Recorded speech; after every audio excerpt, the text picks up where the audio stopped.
여름 날씨가 많이 더워졌습니다. 그럼에도 불구하고 새벽에 함께 기도하러 모인 우리 사랑하는 샘물 성도님들 주님의 이름으로 환영합니다.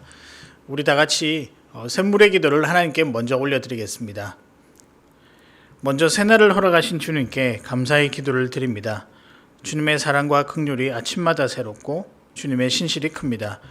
하나님께서 내 아버지 되시고 가정과 교회의 주인 되어 주시니 감사드립니다. 오늘도 신실하신 주님께서 우리를 먹이시고 우리를 안전하게 돌보심을 믿고 감사와 찬양을 올려드립니다. 아멘. 사랑이 많으신 주님께 가정을 맡겨드립니다. 여호와를 경외하는 자는 생명에 이르고 여호와를 경외하는 자는 부족함이 없다고 약속하신 주님, 나와 내 가족이 여호와를 경외하게 하소서.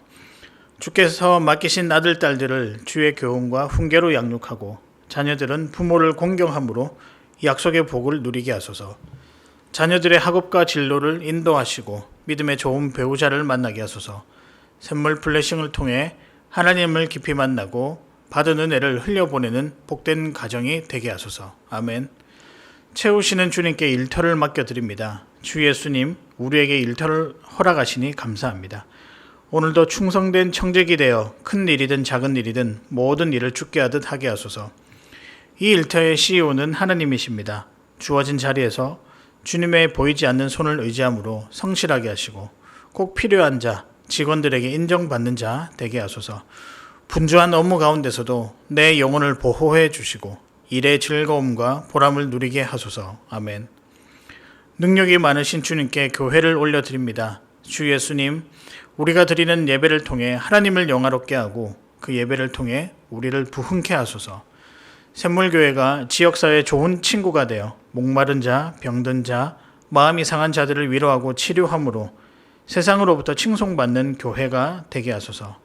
교회를 목양하시는 담임 목사님께 성령과 지혜를 다하시고 영과 육의 강건함을 주소서.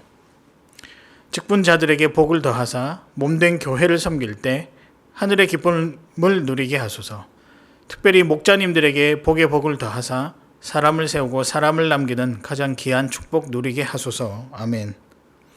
창조주 하나님께 이 나라를 의탁드립니다.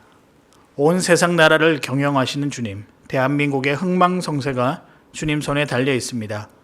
이 나라에 하나님의 정의와 공의가 강물처럼 흐르게 하시고 서로 존중하고 배려하는 따뜻한 사회가 되게 하소서. 하나님의 말씀을 거스르는 법과 제도를 막아주시고 코로나 전염병과 재난으로부터 이 백성을 지켜주소서. 한국 교회가 다시 회개함으로 변화되게 하시고 땅끝까지 복음을 전하여 선교의 과업을 완수하게 하소서. 아멘. 오늘 하루 무엇을 먹고 마시든지 무슨 일을 하든지 주님 영광 나타나게 하시고 주님 때문에 만족하고 기뻐하는 복된 하루 되게 하소서. 예수님의 이름으로 기도합니다. 아멘.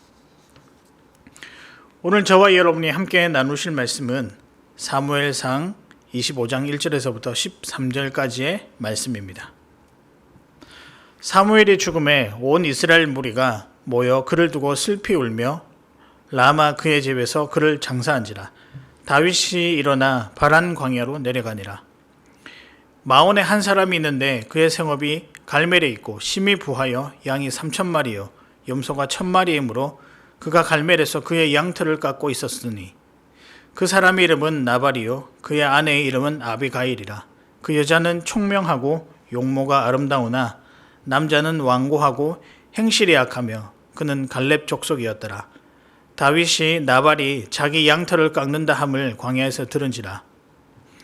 다윗이 이에 소년 10명을 보내며 그 소년들에게 이르되 너희는 갈멜로 올라가 나발에게 이르러 내 이름으로 그에게 문안하고 그 부하게 사는 자에게 이르기를 너는 평강하라. 내 집도 평강하라. 내 소유의 모든 것도 평강하라. 내게 양털 깎는 자들이 있다 함을 이제 내가 들었노라.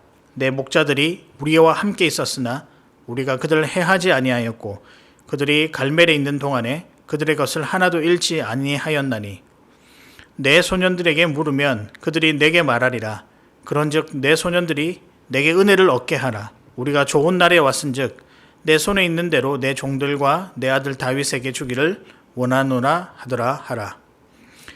다윗의 소년들이 가서 다윗의 이름으로 이 모든 말을 나발에게 말하기를 마치매 나발이 다윗의 사환들에게 대답하여 이르되 다윗은 누구며 이새의 아들은 누구냐?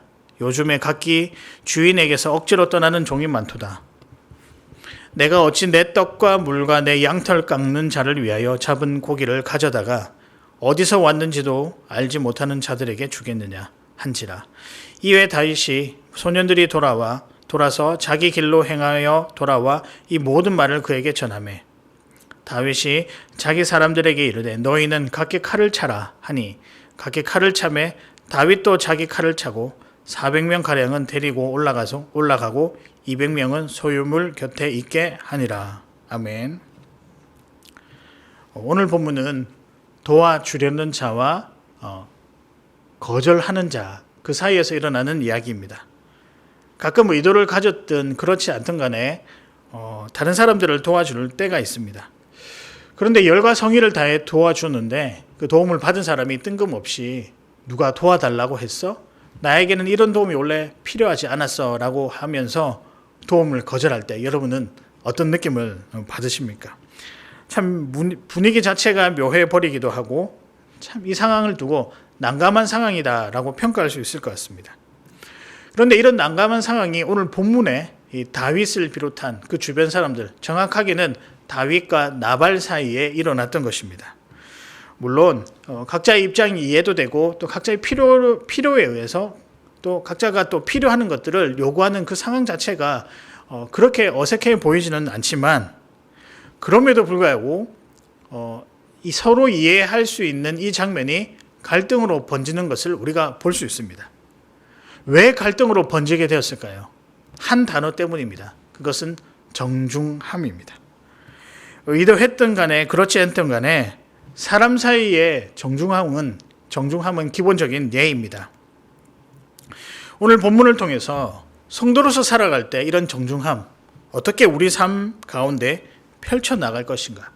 또한 우리 주변에 만나는 많은 사람들에게 성도로서 정중함을 어떻게 표현해야 될 것인가? 이것에 대해서 오늘 말씀을 함께 나누고자 합니다. 그래서 주님 주시는 메시지를 알고 말씀대로 살아가시는 여러분 되시기를 바랍니다. 그렇다면 오늘 본문을 통해서 우리가 알 수 있는 주님 주시는 메시지는 무엇일까요? 첫 번째, 매사에 정중하라입니다. 사람 사이에서 가장 중요한 것은 무엇일까라고 한다면 서로를 향한 예의, 예절이라고 할 것입니다. 말이나 태도가 그렇고요. 여튼 다른 사람들을 대할 때 정중함이 참 중요한 것 같습니다. 사랑하는 성도 여러분, 여러분이 속해 있는 그 주위 사람들에게 정중한 자세로 대하는 귀한 여러분 되시기를 바랍니다. 정중하다고 하면 조금 무거운 느낌이 들까봐 말을 좀 바꿔보고 싶은데요. 정성스럽게, 여러분 어떠십니까? 사람을 대할 때 정성스럽게 대하십시오. 오늘 본문에 보면 다윗과 다윗의 소년들이 아주 부자인 나발에게 가서 도움을 청하는 모습을 볼 수 있습니다. 털 깎는 시기가 되어 일손이 부족한 듯하여 많은 양떼와 염소들을 관리하고 다스려야 되는데 그런 일들을 다윗의 소년들이 우리가 해주겠다라고 하고 또 다른 강도들에게 위협을 받지 않도록 지켜주겠다라고 하면서 다 그 일이 마친 후에 먹을 것과 약간의 수고비를 부탁하는 그런 장면들이 나옵니다. 7절을 보면 당시 양털 깎는 시기가 되면 강도들이 출현해서 그 소유들을 도둑질해 간 것으로 우리가 파악할 수 있습니다. 그래서 당신의 목자들과 함께 있었으며 해하지 않았다라고 다윗의 소년들이 이야기를 했습니다. 그들과는 다르며 이 그들이라고 할 때는 이 강도들과는 다르며 6절을 보면 평강으로 인사하기도 하고 그 집에 속한 모든 자들에게 정중하게 이 다윗과 다윗의 소년들이 대하는 것을 우리가 볼 수 있습니다. 물론 도움을 청하는 입장에서 정중하게 대하는 것은 맞지만 여튼 다윗과 그 무리들은 한치의 오차도 없이 그 사람을 향해 정성스럽게 대한 것을 우리가 볼 수 있습니다. 사람을 대하는 데 있어서 이 정중함은 참 중요한 것 같습니다. 누군가 정중하게 대하면 참 기분이 좋아지는 것 같습니다. 같은 부탁이라고 해도 마치 윗사람이 아랫사람에게 대하듯 좀 강압적이고 조금 뭔가 권위적으로 여러분에게 부탁을 한다고 한다면 그 장면들은 여러분 인상이 남아서 기억에 지워지지 않을 것입니다. 마음이 그만큼 상했다는 것이죠. 그런 의미에서 결코 강압적이지 않게 존중하면서 이웃을 대하는 것이 우리에게 필요한 것입니다. 윗사람은 아랫사람을 귀히 여기며 대하며 아랫사람은 윗사람을 존경하며 대하며, 그리고 힘이 있어도 힘이 없어도 가진 것이 많아도 그렇지 않아도 신앙의 연수가 길든 그렇지 않든 간에 심지어 부모가 자녀들에게도 자녀가 부모들에게도 대할 때 마찬가지로 서로를 정중하고 귀하게 여기는 것이 필요합니다. 사실 정중하게 할 때 그 자체가 해가 되는 경우는 단 한 번도 없는 것 같습니다. 만약에 다윗과 그의 무리들이 이 나발에게 굉장히 우리가 지켜주었으니까 당신들이 나를 도와줘야 된다, 우리를 도와줘야 된다, 당연한 듯이 그리고 조금 불손하게 대했다라고 한다면, 여러분 어쩌면 우리가 이 말씀을 읽는 독자로서 다윗에게 큰 실망을 했을지 모릅니다. 그러나 정중하고 정성을 다해서 예를 갖출 때 도리어 모든 책임은 사실 나발에게로 돌아가는 것입니다. 정중하게 대한다라는 생각을, 이 단어를 생각하면 제가 생각나는, 함께 떠오르는 그런 단어가 있는데요. 그것은 편견 없이라는 말입니다. 편견 없이 모든 사람을 대한다. 어떤 사람의 형편과 상관없이 그 사람에게 모든 마음을 편견 없이 각 사람에게 차근차근 다 나누어 주는 것. 그것이 생각이 납니다. 제가 오래전 일입니다만 임팩틴을 섬길 때 한 친구가 생각이 나는데요. 그 친구는 다른 친구들에게 항상 정중하게 대했습니다. 어떻게 정중했냐면 편견 없이 대했어요. 힘이 있는 자와 없는 자, 그 다음에 물론 이제 우리가 약간 힘이 있다고 생각하면 마음이 좀 더 갈 때도 있고 그렇지 않습니까? 근데 이 친구는 자기 주변 사람들의 힘이 있거나 힘이 없거나 무엇인가 좀 부유하거나 그렇지 못하거나 성적이 좋거나 그렇지 않던 간에 모든 사람을 편견 없이 정중하게 대하는 것을 보았습니다. 저보다 훨씬 나이가 어린 학생이었지만 좀 부러웠습니다. 그래서 많은 친구들이 아직까지 어릴 때 이 친구들을 많이 찾는 모습들을 보았습니다. 사랑하는 성도 여러분, 우리가 성도이기에도 그렇지만 그것을 떠나서 모든 사람을 정중하게 대하는 것이 필요합니다.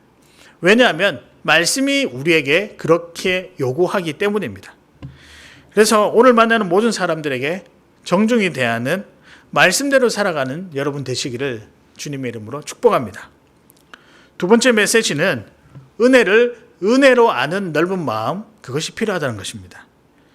예상하지 못한 은혜를 감사하며 또 받을 줄도 알며 누릴 줄 아는 것, 다소 내가 예상한 것과 거리가 먼 응답이 있다 할지라도, 그런 은혜가 있다 할지라도 일단 그 은혜를 감사함으로 받는 넓은 마음이 필요하다는 것입니다.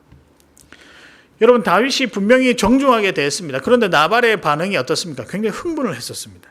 더 나아가서는 모욕하기도 하고 저주하기도 합니다. 제가 이 말씀을 읽으면서 그냥 미안합니다, 우리에게 당신들에게 그렇게 베풀 만한 형편이 되지 않습니다라고 돌려보내도 되는데 왜 이 사람이 이렇게 흥분하고 저주까지 했을까요? 10절에 보면 나발이 다윗의 소년들에게 비아냥거리면서 다윗이 누구며 이새의 아들은 또 누구냐, 행여나 주인에게서 떠난 종이 아니냐라고 하면서 모욕을 합니다. 11절은 더 나아가는데요. 도대체 어디서 왔는지도 알지 못하는 자들에게 내가 왜 주어야 하느냐, 줄 것이 없다. 이 장면을 보면서 다윗과 그의 무리들이 황당하기는 하지만 그렇다고 이 나발에게 큰 해를 입히거나 위협을 가한 그런 모습들은 보이지 않았습니다. 도리어 그들의 양떼를 지켜주었고, 사실은 뜬금없는 행동이라 할지라도 충분히 감사하다고 표현할 수 있었을 것입니다. 그런데 나발의 행동이 어떻습니까? 이 정중함에도 불구하고 굉장히 무례하게 대한 것입니다.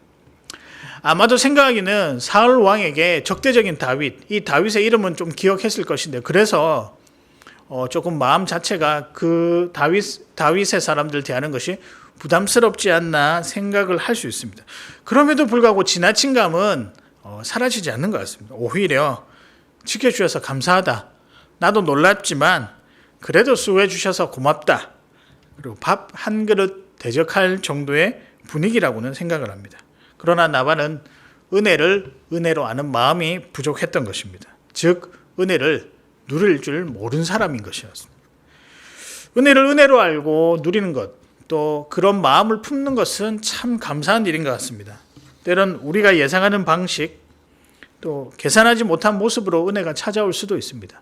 그럴 때마다 우리가 이 은혜가 내가 원했던 방식이 아니라서 이 은혜는 아니야라고 할 수 없을 것입니다. 성도는 왜 이런 은혜가 내게 왔을까? 잠시 생각할 수 있지만 내가 원했던 결과는 아닌데 하는 것이 아니라 그래 뜻이 있겠지. 또 하나님께서 큰 계획이 있겠지. 일단 하나님께서 주신 은혜를 받고 감사하는 것도 필요한 것입니다. 이런 은혜를 받고 누리는 것도 중요한데 더 귀한 것은 삶에 다가오는 어려움도 은혜로 받는 것입니다. 사실은 이것은 참 말씀드리기가 쉽지 않은 구석이 좀 있습니다. 왜냐하면 각자의 삶의 깊이도 다르고 또 어려움의 깊이도 다르고 고난의 강도도 다 다르기 때문에 그런 분들에게, 그런 상황 가운데 있는 모든 자들에게 하나님의 은혜를 받으십시오라고 할 수는 없을 것 같습니다. 그런데 말씀을 보면서 제게 주신 느낌은 무엇이었냐면 오히려 어려울 때 그 은혜를 찾아 누리는 것이 훨씬 더 깊고 위로가 되고 힘이 된다는 사실입니다. 만약에 다윗의 사람들이 양과 염소를 보호하다가 몇 마리 해를 입었다고 가정했을 때도 정말 귀한 사람은 아쉽지만 그래도 당신의 수고에 남은 마리수가 더 많으니 도리어 감사합니다. 이렇게 하는 것이 하나님께서 원하시는 성도의 모습이 아닌가. 때론 예상치 못한 어려움 속에서도 은혜를 누릴 줄 안다면 그것이야말로 믿음에서 누리는 최고의 은혜가 아닐까 생각합니다. 여러분, 그래서 바라기는 어려우면 어려운 대로 여러분의 힘듦을 또 고하시지만 그 속에서 은혜가 있다는 사실도 함께 기억하셨으면 좋겠습니다. 그 상황 자체도 은혜로 여기고 조금은 마음에 담아두는 것이 필요하리라고 생각합니다. 지난주일 담임 목사님께서 말씀 중에 한 찬송을 언급하셨는데요. 찬송가 429장이었습니다. 세상 모든 풍파 너를 흔들어라는 제목인데요. 사실 몇 달 전에 제게 약간의 어려움이 다가왔었을 때 가장 먼저 생각났었던 찬양입니다. 후렴 부분이 포인트인데요. 받은 복을 세어보아라. 크신 복을 내가 알리라. 받은 복을 세어보아라. 크신 복을 내가 알리라. 정말 귀한 고백이지 않습니까? 세상에 어려움이 당해도 그것을 어떻게 받아들이느냐. 그 어려움보다 내가 받은 복이 훨씬 더 많다라는 이 찬양을 지은 사람의 고백입니다. 이것을 어려움을 은혜로 받는 방법입니다. 주신 은혜도 감사요. 예상치 못한 어려움 속에서도 하나님의 은혜를 누릴 수 있다라고 한다면 그것은 가장 큰 은혜요 위로일 것입니다. 특히 주변 사람들에게 받은 은혜가 있다라고 한다면 진짜 감사하셔야 됩니다. 때로는 예상치도 못한 어려움이 있다 하실 때 한 번쯤은 그 어려움 뒤에 있는 그 은혜가 무엇인지 한번 묵상해 보셨으면 좋을 것 같습니다. 오늘 주시는 마지막 메시지입니다. 끝까지 인내하라. 여러 문제 앞에서 한 번 더 생각해보고 결정하며 끝까지 정중하는 것, 그것이 인내하라라는 것입니다. 이것이 성도의 성숙한 모습입니다. 사랑하는 여러분 삶 가운데 어떤 일이 있든지 간에 끝까지 인내하시길 바랍니다. 오늘 본문을 통해 다윗의 행동 중에 제일 아쉬운 부분이 마지막에 등장합니다. 13절에 보면 다윗이 자기 사람들에게 이르되 각기 칼을 차라 하니 각기 칼을 차매 다윗도 자기 칼을 차고 400명가량은 데리고 올라가고라고 되어 있습니다. 조금 실망했습니다. 물론 다윗이 이렇게 한 이유는 나발이 자기를 무시하는 것도 있겠지만 함께 따르는 사람들 또 그들의 형편들도 그렇겠지만 또 그들 앞에서 자기 체면이 무엇인가 이런 생각도 분명히 있었을 것입니다. 이런저런 이유를 불문하고 그렇지만 보복을 하려고 복수를 하려고 움직이는 그 모습은 결코 좋아 보이지는 않는 것 같습니다.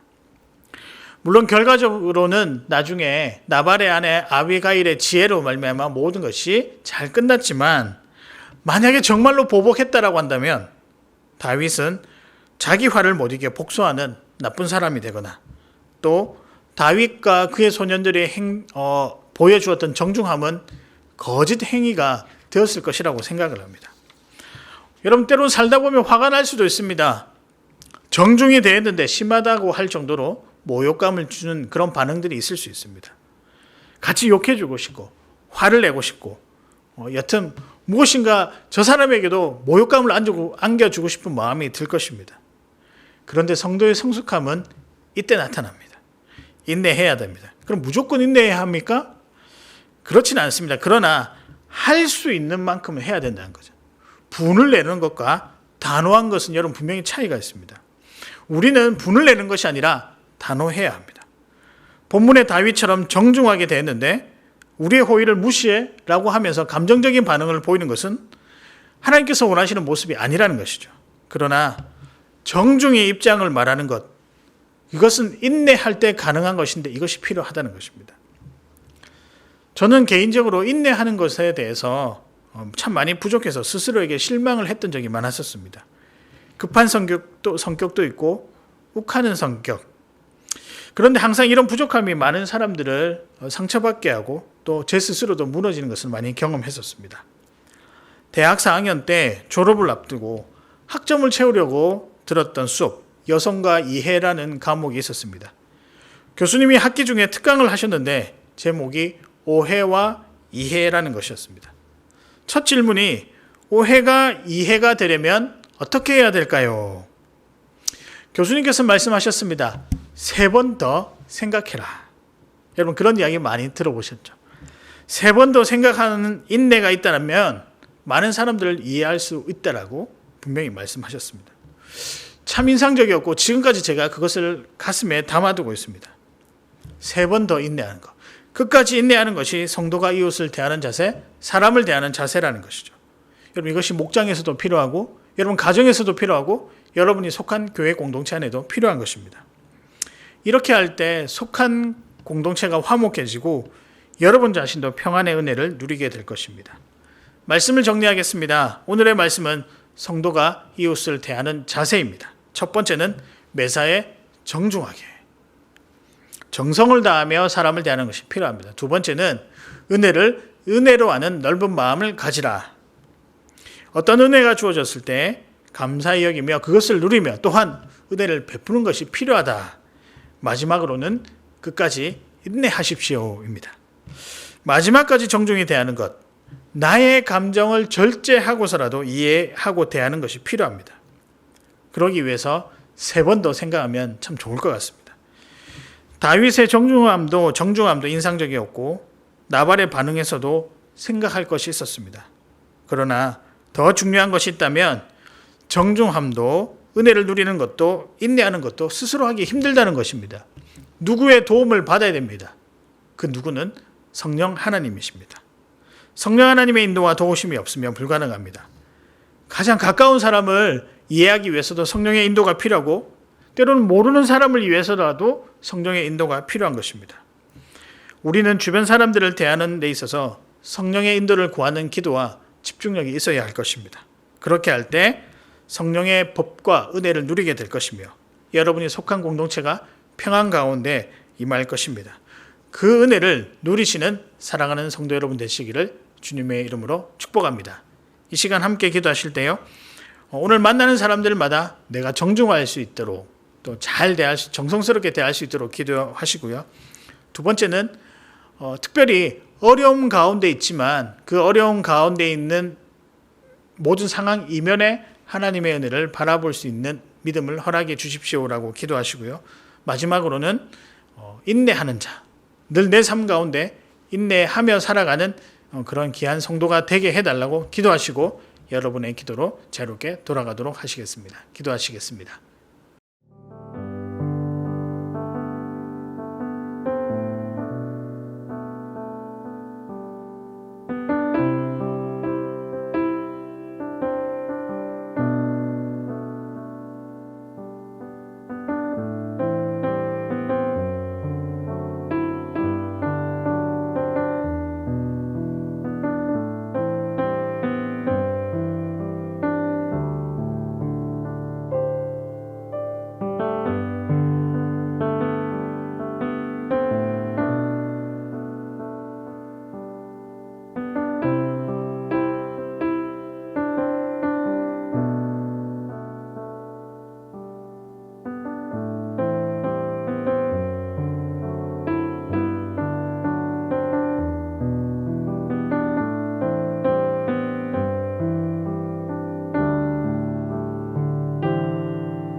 주